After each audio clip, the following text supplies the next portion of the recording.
Set Phasers, a highly illogical Star Trek podcast.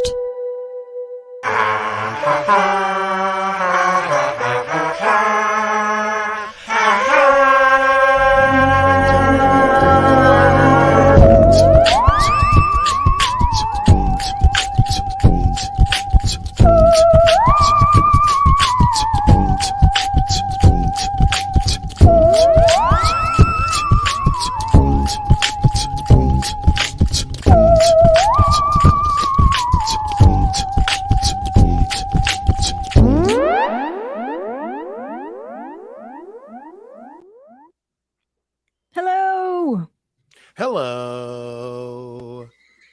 It is Friday, the day after the Lower Decks finale, and Stevie and Aki, your hosts, are here. I don't know why I started that way. We are here. I liked it. It was very enthusiastic. I'm trying. Necessarily. I'm wearing my Star Trek robe. Yes, you are.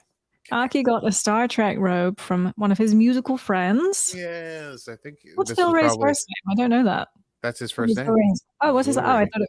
Oh, Bowles is his last name. Yeah, Bowles. Mm-hmm. Bowles. Bolles. Oh, okay. I thought you said Bowles. No, I know. In a British accent, it would be Bowles, but yes, in American, Bowles. Yeah. Okay. Bowles. Yeah. Oh dear, we've already gone off the rails. We've gone wildly off the rails. Well, listen, I'm leaving for Europe in 2.5 hours, but it's Stardate 331010.2.8, and we are indeed going to talk about the season finale of Star Trek Lower Decks, The Stars at Night. The Stars at Night. But before we do that, got to talk about a little something called, or ask about a little something called Patreon.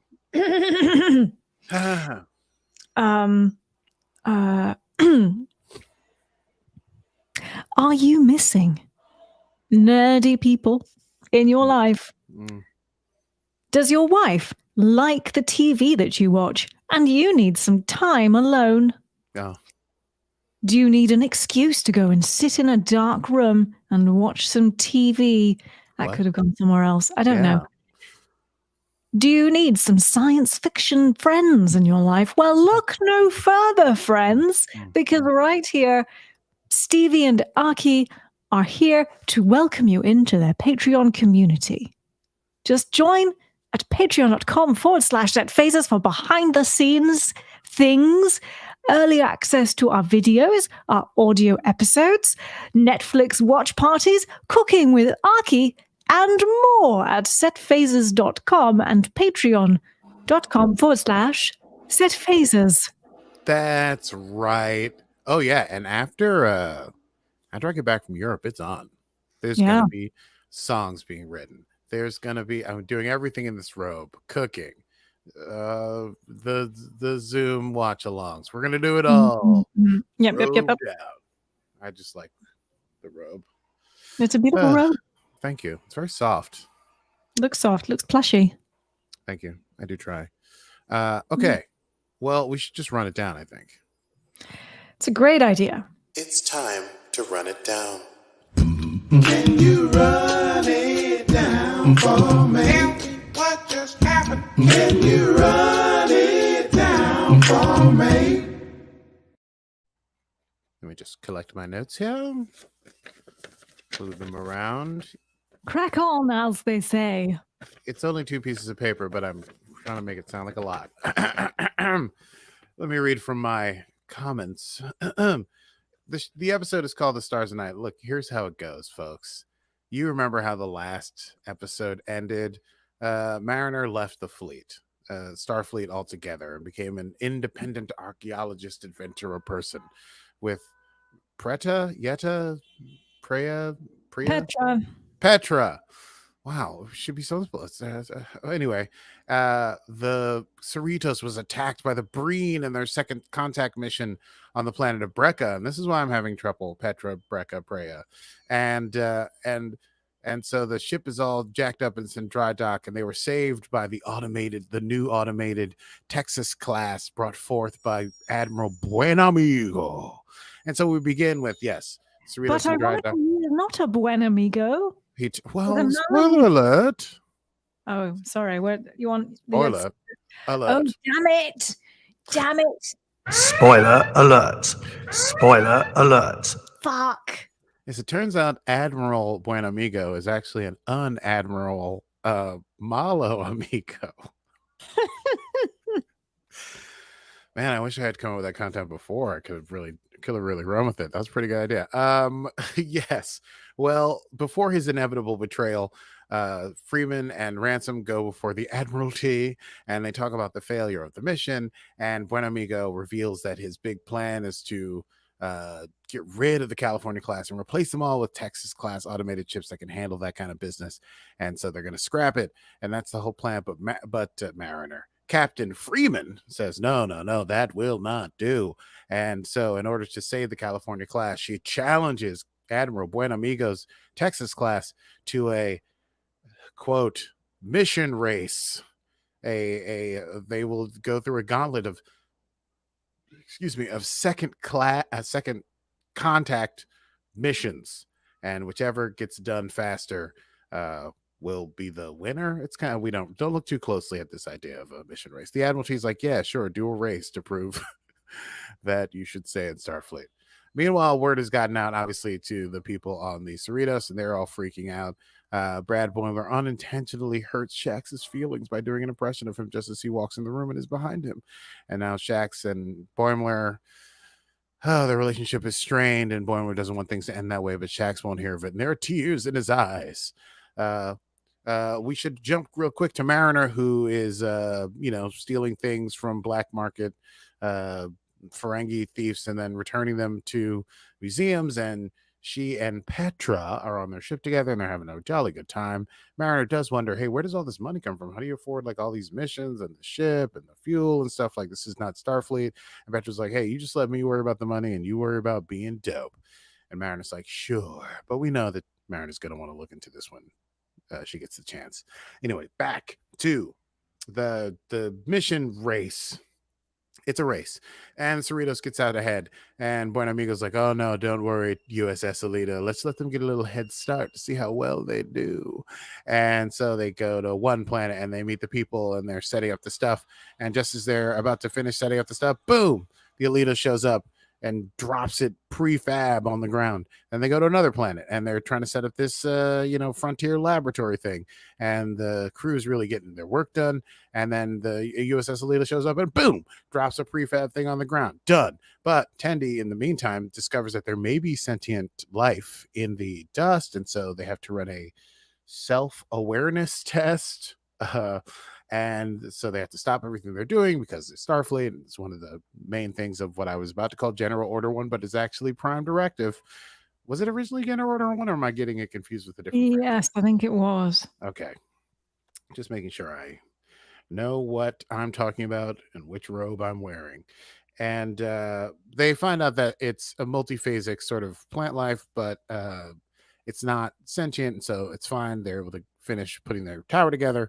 Meanwhile, the USS Aledo has moved on to the final stop in the mission race, which is one of those planets that phases in and out of existence every some odd years or months or whatever, and gets a delivery of supplies from Starfleet. And the USS Aledo gets there before them. The planet phases in. They drop all the stuff. The planet phases out. The USS Cerritos shows up just in time to see the planet go away, and thus they have failed to win the mission's test race thing. Meanwhile, this whole time, Rutherford has been distracted by the code for these sexy new ships, because he's the only one on the ship as an engineer who's sort of like, ooh, I mean, listen, it sucks that we won't have a job and that they're taking our place, but ooh, look at these sweet, sweet ships. And he's checking out the code, and there's something that's bothering him about it.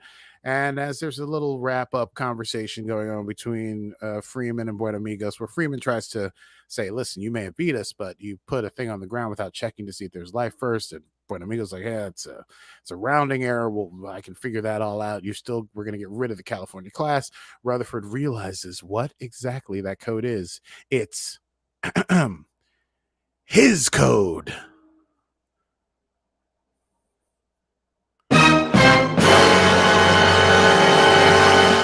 which, keep your hand on that button, means the shadowy Starfleet officer that had his memories erased was none other than Admiral Buenamigo.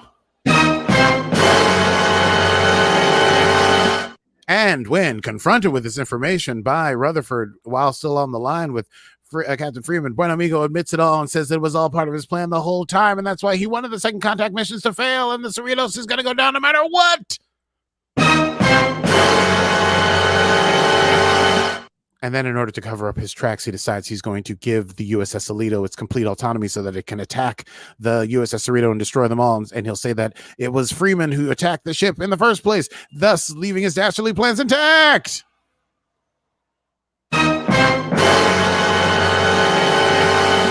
I don't think there are any other bombs. That's pretty much all the revelations, right? My finger hurts from all that button touching. You know, we finally did it. Yes. So Freeman gives Buenamigo, what was I saying? Malo Amigo, gives the USS Aledo complete autonomy, and Rutherford tries to warn him, hey, this is the same code you use for me and the code I use for Badgie, and it has serious parental like hatred issues. And he's like, whatever, now go attack the USS Cerritos. But instead, the USS Aledo turns around on him and says, I will burn your heart in fire, and destroys Buenamigo, and then wakens two more ships. I had to turn my page over. I forget what their names are. I didn't write down all the names. A lot of city names in this episode.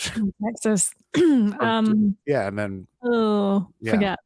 One is Corpus Christi for sure. And I forget what the third one is. Let's say San Antonio. And so those two ships. I think it was. Was it? Really? Oh, yeah, I think it was, yeah. Weird.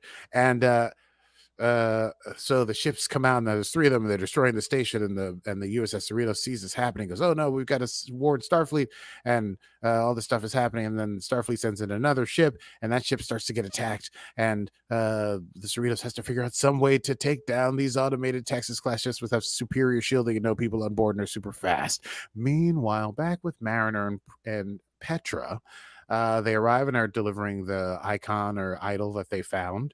And Mariner says, hey, you know what? I'm a little too tired from running from those Ferengis from before, so you go ahead and party without me, bring it back a shake. Petra's like, no problem. As soon as she leaves, Mariner goes digging in to the Petra's private files. Goes digging into Petra's private portfolios. Petra's private portfolios to find out who this who's backing these missions. Petra comes back, having forgotten her badge, of course, you know, the old trope, and finds Mariner at work. And Mariner's like, oh, well, I had to know. I wanted to know who's behind this. This can't be good. It seems a little shady. And Petra's like, go ahead, take a look, see who's funding it. And Mariner finds out that it's from a healthy endowment from Captain Jean-Luc Picard, who loves, you know, archaeology or whatever. So that's how they make their money. They have a generous benefactor in and that's it. But Mariner realizes, you know, I think I was just looking for a reason to go back to Starfleet. And Petra says, oh, you want to go back to Starfleet? That sucks. You want to go back to your stupid ship has been on the news all day. And Mariner's like, what? And she's like, check this out. And Mariner sees what's going on. She's like, we have to go save them. And Petra's like, we can't. And Mariner's like, we have to, because there are people. So they're rushing in to try and save the day. Meanwhile, back on the Cerritos, they decide they're going to do a desperate ploy. And I'm way off from my notes. I'm just freestyling here. Captain Freeman tells Rutherford to sort of claim that he has the code and can get the USS Aledo, just delete them, as they connect their comms to the ship, and they talk to the ships, and the USS Aledo turns its bloodlust on the USS Cerritos Aledo. This is why it's a confusing episode to talk about. And then the three ships give chase to the Cerritos. They go into warp. They're gaining on the Cerritos, and the Cerritos has to use extra warp power, and it's one of those give her all she got kind of captain moments, and they're pushing the engines as far as they can, but they're still being tracked by the other ships. And so they're all these, you know, the bridge crews on the bridge. And then Captain Freeman says, I need options. How can we take these things out? We're trying to buy Starfleet some time. Everyone's throwing out suggestions. None of them are working. Shax mentions dumping the core, which he mentions every time. It is a trope whenever there's a problem, and everyone ignores him. But Boimler stands up and says, everyone shut up and listen to what Shax has to say. We got to dump the core.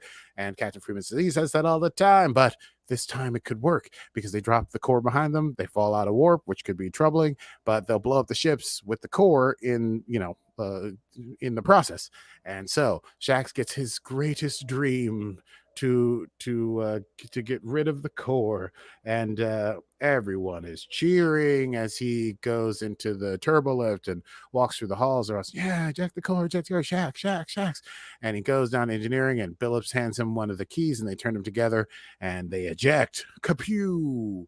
And it falls out of the ship, and the ship flies out of warp and spins wildly in space, and there's an explosion, and we think all is well, except once the Cerritos is stable once more, they find out that the Aledo has not been destroyed. The Aledo is still there, and it begins to attack the Cerritos, mercilessly, almost destroying it. And so Captain Freeman's like, we're going to have to abandon ship. That's the only thing we can do. But Mariner flies in on Petra's ship just at that moment to say, belay that order.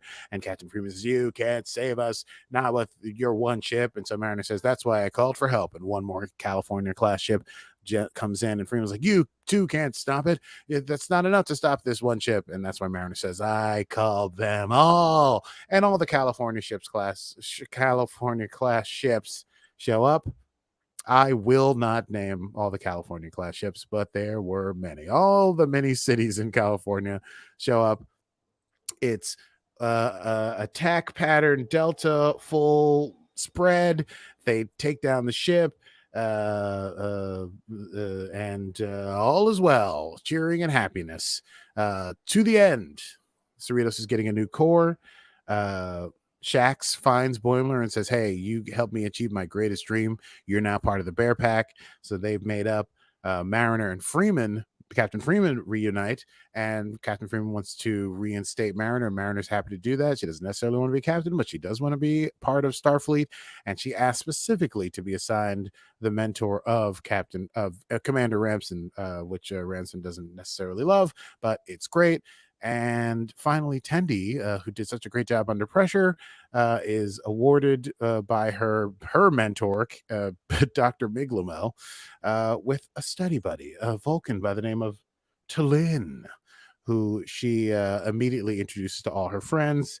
And then everyone cheers. The end of season 3 of Star Trek Lower Decks. Let's chat about that. I say, darling. Let's do a quick chat about that. Yes, let's do. I'm so impressed. Papers. I missed that. Yeah. I'm so glad you did that, having just watched it about 15 minutes ago. 20 minutes ago. Yeah. Maybe it's because it's so fresh in my mind. I do feel like I forgot a lot of things, subtext that I normally would look up, but that's the story as it happened. I thought it was a happy ending. I did too. I quite enjoyed it. It was a fitting finale. Yeah. You got some closure on some things, some storylines. A number of dangling threads. Mariner and Freeman's Rutherford's secret thingy thing. Tendi wanting to be move up the ranks. Officer training, exactly. And even Boimler bonding with he now has what he calls a bridge buddy in Shax. Yes. So, that was cute. It's all so cute. And we got this new character T'Lyn. That could be very fun. A Vulcan. We haven't had a Vulcan really in Lower Decks who's been a main character, so that could be amusing. I'm sure there will be many shenanigans. Shenanigans! Oh, shenanigans! How the Vulcans love some shenanigans. They love shenanigans, and I'm sure T'Lyn will be very disapproving of the shenanigans that the Lower Deck crew gets up to all the time. Was there anything else? I mean, I didn't see Buenamigo as being the big bad guy, but I guess I should have. Didn't you?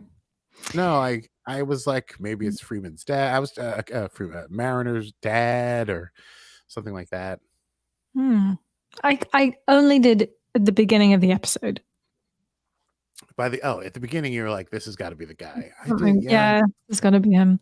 And I think there was something for me because like the last episode when the Cerritos went to the planet and to Brekka, I thought he knew that they were going. Like there was what I was like, but I thought he knew that. Like he set up the whole like thing. So at that point I was like, yeah, he set it up. Now that I think about it, we should have suspected him as soon as his name was Admiral Goodfriend. Yeah, right.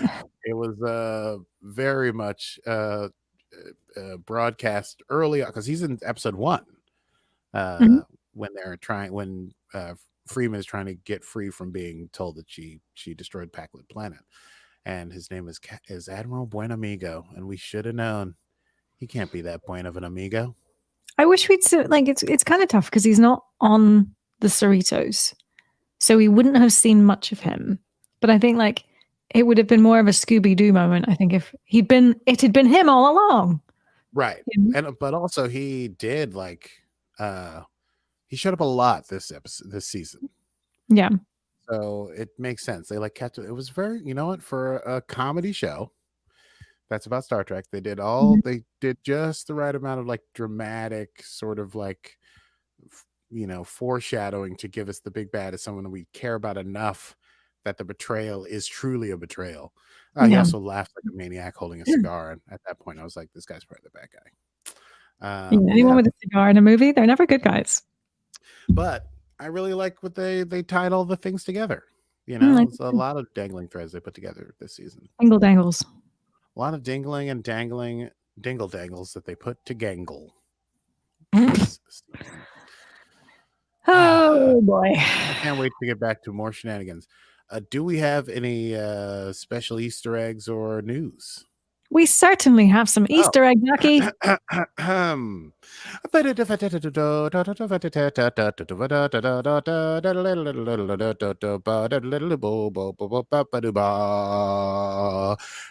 and Leah, welcome everyone who's listening to the Easter egg nest. We go immediately to Stevie Man's on the scene. Stevie, how are you today? Well, hi there, Aki. How are you? Good to be here. Good to be here. I'm coming to you live from the lower decks rap party. We're not. Oh. Yeah, it's a fun time. It's a fun time. There's lots of things going on. It's just crazy. It's crazy. Mariner's she's getting drunk and she's on a bar. She's having a thumb wrestle with a Ferengi. It's crazy. It's crazy. But we obviously have lots of Easter eggs to talk about. I don't know how to yes and that bit, but I liked it. Go on. Yeah. Okay. So at the beginning, we have our Indiana Jones style escape. So it wasn't exactly an Easter egg for Star Trek, but the relic was heading to Quaylor, which may ring some bells for fans of The Next Generation, as Zacdon's I can never say this. A Zacdon surplus depot is located in orbit of Quaylor 2 in the episode, one of our favorites, Arche Unification, Part 1, which was essentially a salvage yard for old starships, Federation and otherwise. So combined with their historical museum, later shown located on Quaylor 3, it's clear that the people in the system have a particular fascination for history and historical items. Beautiful. Nice and fun part there. Yeah. Billups was when we were getting ready for the what do we call it? The space race or whatever. Yeah. Billups said he wanted commander level data work, and those isolinear chips had better be a blur, which was a fun callback, if you remember, to the Naked Now episode on season 1 of TNG, where everyone it was which in itself was actually a callback to the Naked Now in the original season, and they all got a bit sort of high on some sort of pathogen that was in the air. That was the one where Data and Yar got together. I am fully functioning, and I'm fully functioning. Whatever. Indeed, he'll never live that down. No. No. Not that you want to, right? No, it was a great moment, but just very goofy. Yeah. The Riker maneuver. How could we not get through this Easter egg update without talking about the Riker maneuver? So, what's his face? Ransom. Thank you. Ransom was speaking to his young cadets, and he was telling them, as everyone else was giving them, helpful bits of information and let's get on with this and blah, blah, blah. And Ransom was like, okay, this is how you cross your leg over a chair so you cross your leg over the back of the chair before slamming into it, he said. Now, obviously, fans everywhere, it wasn't a thing Frakes developed for the character. Apparently, it's just an idiosyncrasy of his. When he explained to fans at a convention in 2017, that it's not something he did consciously. According to him, his unorthodox move resulted from the combination of his 6'3" frame and some very small chairs typically used in the series. Yeah. Now that I consider it over these many years, him having to sit down the normal way would have been weird a bunch of times. Like all those little desks and little chairs. He would have looked so strange just getting his big frame in there and trying to sit down, but pulling that maneuver, he really pulled it. And also the way he entered a room or left a room. Well, of course, with his head leading, always. Yes, but shoulders up or down, whatever. It was amazing. Let's go. Deanna. You really need to watch the video of this if you are listening. And Freeman describes the planet, I forget which one it was, Alcmenic 9, I think, as one of those Brigadoon type planets that exists outside of our reality and only phases into our dimension for a few hours a year. Now, that's fun for two reasons. For me, this is obviously a blatant reference to the 1947 Broadway musical Brigadoon, about a strange Scottish village that only exists for one day a year. Thank you very much. But as Freeman suggests, this isn't a phenomenon unique to Alcmenic 9. You may recall, Aki, from the Deep Space Nine episode Meridian. The crew of the USS, I know. The crew of the USS Defiant stumble upon the planet Meridian and located in the Gamma Quadrant beyond the Bajoran wormhole. It's a world mostly exists in a non-corporeal state outside of our universe, but materializes for a few days every 60 years or so. So 2 bits of fun, Star Trek lore as well as Scott's lore. Huzzah! Huzzah! And also there's a lovely episode of Orville that has a similar plot with a planet that goes away into a different dimension or something.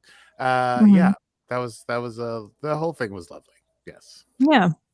And finally, obviously, Picard's funding the relic hunters. So when Mariner left Star Trek and she was finding relics and returning them to museums, very Indiana Jones-esque, this would remind us of the Next Generation episode, The Chase, where we meet Picard's former archaeology professor, Professor Galen, and the Enterprise picks up his investigation of an ancient puzzle.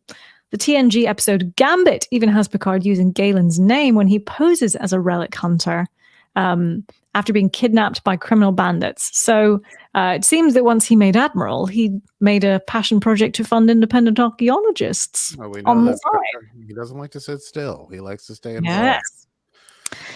So that's everything I have here from the rap party here at Lower Decks. I'll see if I can get any more gossip for you, Aki. But for now, that's it. And it's back to you in the studio. Thank you very much, Stevie. Don't have too much to drink or have one for me. And with that, try. Bye. Okay, doing shots, it looks like. And let's go on to quotable moments. Quotable moments. I think I've gotten sillier in my old age, Oh, do you? You're hanging out with me and I'm wearing a robe. Indeed. It's 1:30 in the afternoon. Yeah, I have a few quotable moments from this. I really did like Boimler doing his impression of Shax, and he says, "I'm Shax. I talk about profits more than a Ferengi." It was very funny to me. Only because of the British accent that Petra has.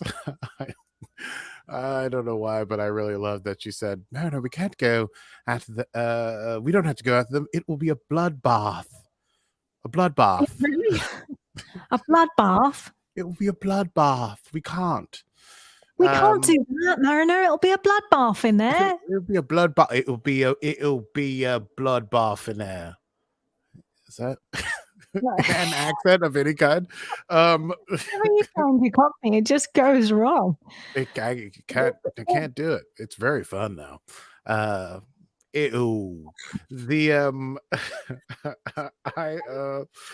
There's Miglamo talking to Tendi, who is feeling a little down the drums. He says, Tendi, that's cantaloupe talk. I want you to be a cantaloupe. I mean, they're really working hard to keep Miglamo on task.